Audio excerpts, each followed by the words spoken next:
Возилата ги продаваат трендовите на пазарот и желбите на купувачите. А во последните 10 години најголем тренд во автомобилската индустрија се спортско корисните возила. И секој производител се труди да има што поширока палета на овие возила на пазарот. Volkswagen со воведувањето на Taygo во својата програма го има петото спортско корисно возило во своето портфолио. Taygo е компактен, тој е позициониран помеѓу T-Cross и T-Roc, но за разлика од T-Cross тој е подолг, за некои си 8 сантиметри, иако го има истото меѓуоскино растојание од 2,55 метри. Што се однесува до дизајнерските зафати, Taygo и T-Cross не се разликуваат многу во предницата.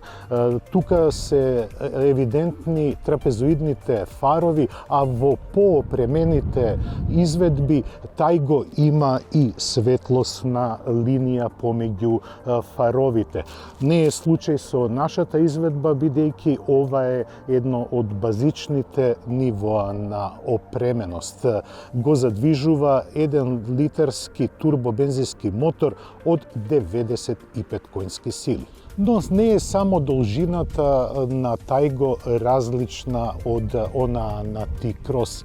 Она што го разликува од T-Cross е формата на каросеријата, која е купеовски скроена. Тоа значи дека задниот дел е спуштен и има еден динамичен потег кон задните светла.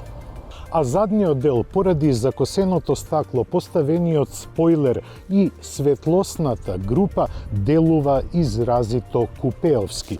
Тоа не пречи на багажниот простор, кој има простор, односно капацитет од 440 литри, што за возило долго 4,23 метри не е воопшто лош параметар.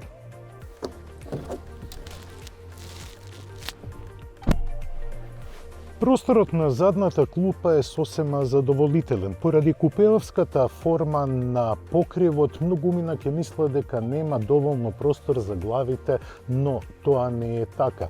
Како што гледате, има доволно растојание и на задната клупа би можеле да седнат и нешто повисоки луѓе без да се чешлаат со тапацирот на покривот.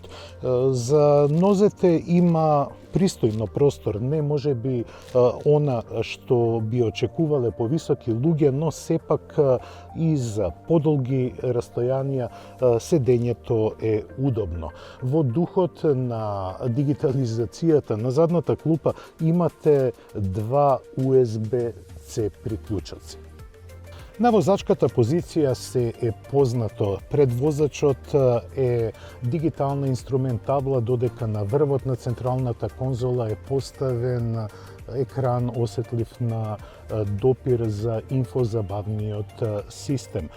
Мене не ми се допаѓа што се дигитални контролите на клима уредот.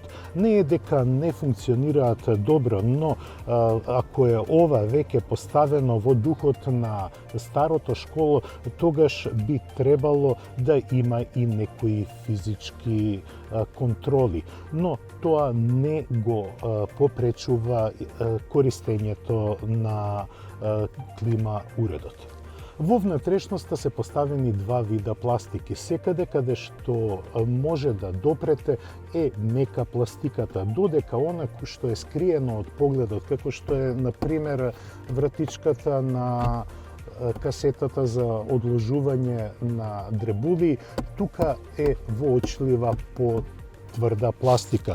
Истото се повторува и на облогите на вратите.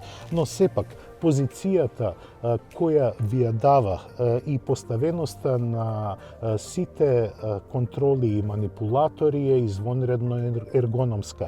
Како и во секој производ на групацијата Volkswagen, по неколку минути се чувствувате дека ова возило го користите со години.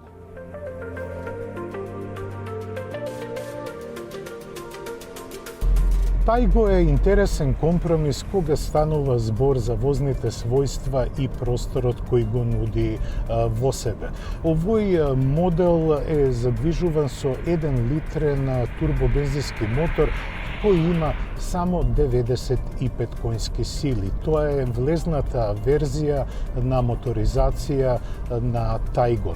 Впарен со 5-степен мануелен менувач, овој модел е скроен пред се да излезе во пресред на градските потреби, но на отворен пат знае да биде интересен за возење. Оваа комбинација би требало да пружи добра економичност. Иако има малку потврдо потпирање, што е типично за групацијата Volkswagen, сепак добро ги поминува нерамнините и не прави екстра вибрации во кабината. Управувањето на Тајго е доста директно. Во корелација со потпирањето ви дава добар фидбек од она што се случува на патот.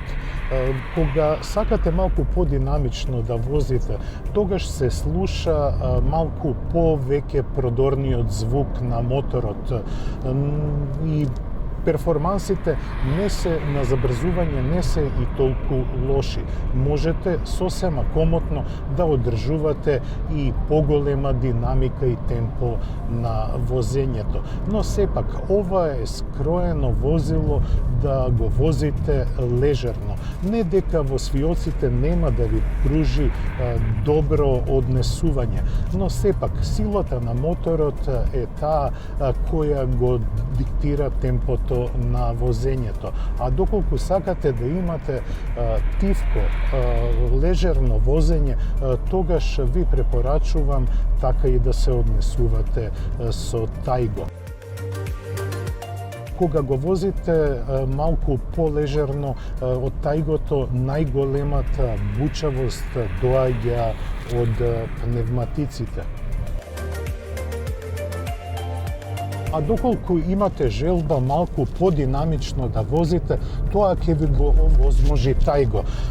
С рака на срце, во јаки маневри, знае задниот дел малку да отстапи од траекторијата, но веднаш е ревидиран од страна на електронските помагала.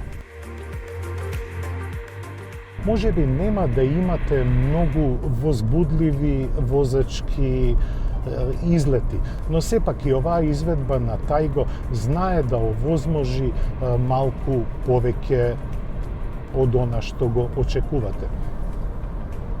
Со цена од 27.600 евра, Тајго не спаѓа меѓу најевтините спортско корисни возила во својата класа.